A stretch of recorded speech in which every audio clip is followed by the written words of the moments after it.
Pepaya merupakan jenis tanaman monodioecious atau sering disebut juga dengan tanaman berumah tunggal atau berumah dua yang memiliki 3 alat kelamin, yaitu alat kelamin jantan, alat kelamin betina, dan banci atau yang sering kita sebut dengan hermafrodit.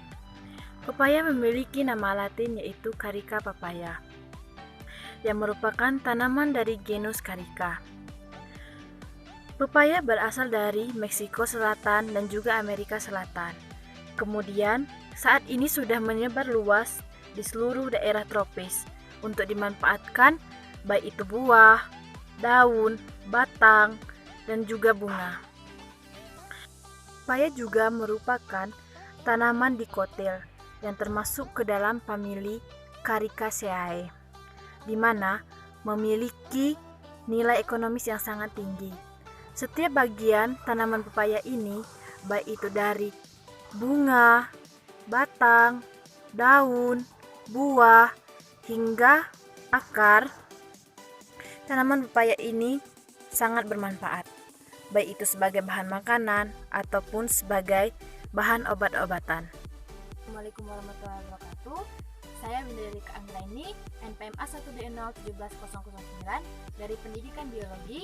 Saya di sini akan menjelaskan morfologi dari tanaman pepaya, di mana ini merupakan tugas dari mikroteaching yang dipandu oleh Bapak Bakti Karyadi. Di mana tanaman pepaya ini memiliki beberapa bagian, yaitu ada daun, batang, akar, bunga, serta buah. Morfologi yang pertama, saya akan menjelaskan morfologi daun pada tanaman pepaya. Daun pepaya termasuk ke dalam daun tunggal, besar, bercagap, menjaring, atau yang sering kita sebut dengan palmaticus. Bergerigi dan memiliki tangkai daun dan helaian daun. Ujung daun pepaya meruncing. Tangkai daunnya berukuran panjang dan berongga. Permukaan daun pepaya licin, sedikit mengkilat, dan daging seperti perkamen. Kemudian, susunan tulang daun pepaya menjari, dan daun yang muda terbentuk di bagian tengah tanaman pepaya. Biasanya terletak pada bagian atas tanaman pepaya.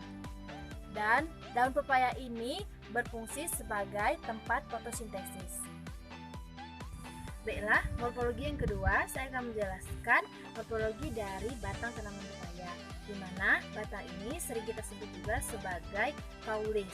Nah, batang tanaman pepaya ini memiliki bentuk yang bulat, di mana terdapat bekas patahan tangkai daun sehingga batangnya bergerigi seperti ini. Kemudian, batang tanaman pepaya ini biasanya berongga dan hidup tegak lurus. Kemudian, batang tanaman pepaya ini biasanya bisa mencapai tinggi 5-10 meter. Dan juga batang tanaman pepaya ini dimanfaatkan sebagai untuk pembuatan pupuk kompos atau pembuatan dodol. Dan juga batang tanaman pepaya ini berfungsi sebagai penyokong tanaman pepaya itu tersendiri. Morfologi yang ketiga, saya akan menjelaskan akar dari tanaman pepaya. Akar pada tanaman pepaya memiliki sistem perakaran tunggang atau yang sering kita sebut dengan radix primaria. Hal ini karena akar lembaga terus tumbuh menjadi akar pokok yang bercabang-cabang yang menjadi akar yang lebih kecil-kecil. Biasanya bentuk akar dari tanaman pepaya ini bulat dan berwarna putih kekuning-kuningan. Baiklah, morfologi yang keempat, saya akan menjelaskan bunga dari tanaman pepaya. Di mana bunga tanaman pepaya ini termasuk ke dalam bunga majemuk yang tersusun pada sebuah tangkai atau yang sering kita sebut dengan pendikulus. Kelompok bunga majemuk duduk pada tangkai tanaman pepaya. Pada tanaman pepaya terdapat 3 jenis bunga pada tanaman pepaya.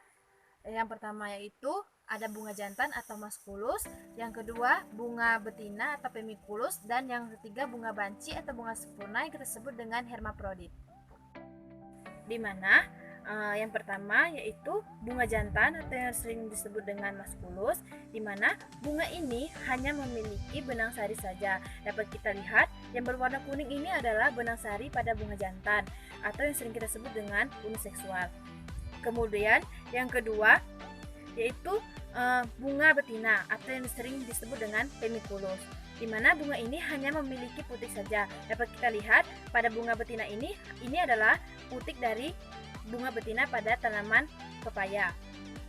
Yang ketiga yaitu bunga sempurna atau yang disebut dengan hermaprodit, di mana bunga ini memiliki benang sari dan juga putik. Dapat kita lihat yang berwarna kuning ini adalah benang sari dari bunga sempurna, dan yang ini adalah putik dari bunga sempurna. Bunga sempurna ini sering juga disebut dengan bunga biseksual. Kemudian tanaman pepaya termasuk juga ke dalam tanaman poligamos, yang artinya tanaman jantan hanya menghasilkan bunga jantan, sedangkan tanaman betina hanya menghasilkan bunga betina. Bunga pepaya memiliki bakal buah beruang satu, dan juga bunga pepaya berfungsi sebagai alat perkembangan generatif pada tanaman pepaya.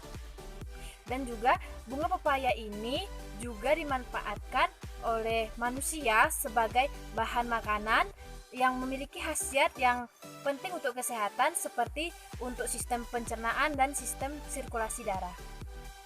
Nah, morfologi yang terakhir saya akan menjelaskan buah pepaya, di mana buah pepaya ini termasuk ke dalam buah sejati tunggal dan juga termasuk ke dalam golongan buah buni. Buah buni tersendiri artinya di mana daging buah memiliki dua lapisan, di mana lapisan paling luar atau lapisan pertama berbentuk kaku, tipis dan seperti kulit, dan juga teksturnya agak keras. Kemudian lapisan yang kedua atau yang dalam memiliki bentuk yang tebal serta tekstur yang lunak dan berair. Buah pepaya tersendiri apabila belum matang akan berwarna hijau dan memiliki tekstur yang agak keras. Sedangkan buah pepaya yang sudah masak akan berwarna kuning kekuningan dan memiliki tekstur yang lembut. Nah, di dalam buah pepaya ini terdapat cukup banyak biji, di mana biji ini berwarna hitam keabu-abuan, dan biji ini dibungkuskan oleh pulp.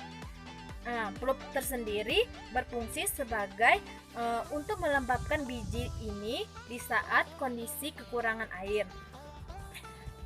Dan buah pepaya ini memiliki banyak khasiat untuk kesehatan, di mana bisa menambahkan vitamin di dalam tubuh kita dan menyegarkan tenggorokan di saat kita merasa kepanasan.